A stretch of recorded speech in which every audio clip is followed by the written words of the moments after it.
Let's be honest, starting a business in New York already feels overwhelming enough. You've got taxes, paperwork, compliance rules, and about 100 different opinions online telling you what you have to do. So naturally, when entrepreneurs finally pick a business name, they just want to move forward quickly. And that's exactly where people make one of the biggest mistakes, because they fall in love with the business name before they verify whether they can legally use it. And honestly, that can become a nightmare later.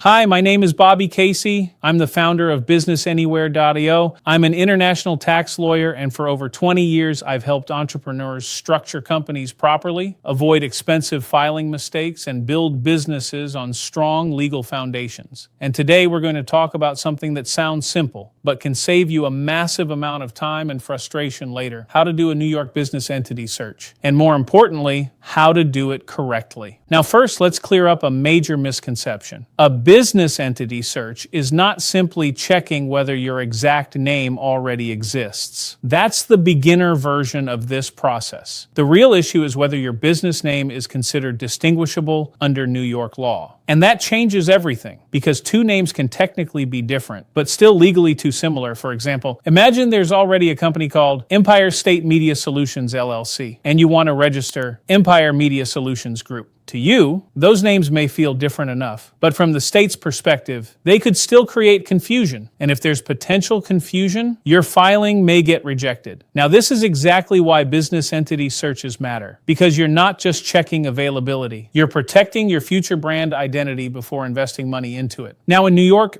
business entity searches are handled through the Department of State database. And technically, the search tool itself is easy enough to use. But the strategy behind the search, that's where entrepreneurs usually mess up, because most people search way too narrowly. They type in the exact full business name, see no exact match, and immediately think they're safe. That's not enough. You want to search much more broadly than that. Let's say your business name is Hudson Creative Digital Agency. You shouldn't just search that full phrase. Instead, try Hudson Creative, then Digital Agency, then maybe simply Hudson. Why? Because similar businesses may exist under slightly different wording or structures. And broader searches help you identify possible conflicts earlier. Now, once the search results appear, this is where patience becomes important. Don't rush through the list. Actually study the names carefully. Look at the wording, the structure, the repeated phrases, and even how the names sound out loud, because similarity isn't always visual. Sometimes it's phonetic, and states absolutely consider phonetic similarity during business name reviews. Now, another thing you'll notice, some entities are active, others are inactive. Some are dissolved entirely. And this is where entrepreneurs make another major mistake. They assume inactive means available. Not necessarily. Just because a company shut down doesn't mean the business name instantly becomes free for anyone to use. There may still be restrictions, protections, or waiting periods associated with that name. So if you see something close to your planned business name, even if it appears inactive, treat it seriously, because assumptions here can become expensive later. Now let's talk briefly about New York naming requirements, because availability alone isn't enough. Your business name also needs to comply with state rules. For example, if you're forming an LLC, your name generally needs to include LLC or limited liability company. If you're forming a corporation, you'll usually need Inc.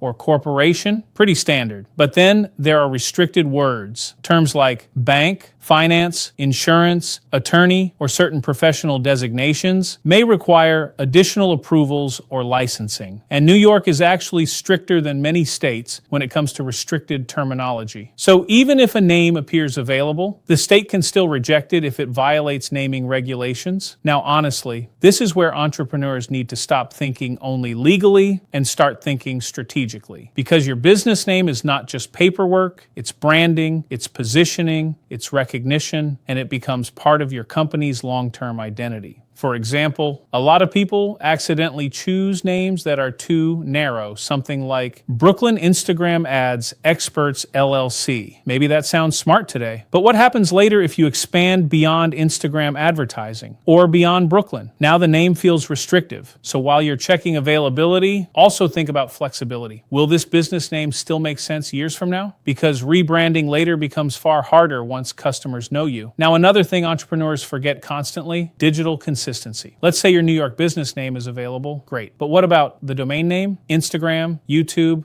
LinkedIn, TikTok, trademark conflicts? Because ideally, you want consistency everywhere. You don't want your LLC name to be one thing, your website slightly different, and your social handles completely unrelated. That creates friction, and friction reduces trust. Now, once you've confirmed the name is available, compliant, and strategically strong, then you can move forward with formation confidently. And honestly, that's the real goal here, confidence, because launching a business already comes with enough uncertainty. You don't want avoidable naming problems slowing you down before you even start. Now, let me tell you one of the worst situations I see entrepreneurs deal with. They skip this process entirely, or they do one quick 5-second search. Then they spend weeks building the logo, the website, the branding, the marketing, only to discover later there's a naming conflict. Now they're forced into one of two painful choices: fight for the name or completely rebuild the brand. And both are expensive, not just financially, but emotionally too, because entrepreneurs get deeply attached to business names. That's why prevention matters so much here. So even though a New York business entity search sounds boring, honestly, it's one of the smartest early stage business decisions you can make, because strong businesses are built on strong foundations, not shortcuts. Now, if we bring all of this together, a New York business entity search is about much more than checking a database. It's about protecting your future business identity. You want to search broadly,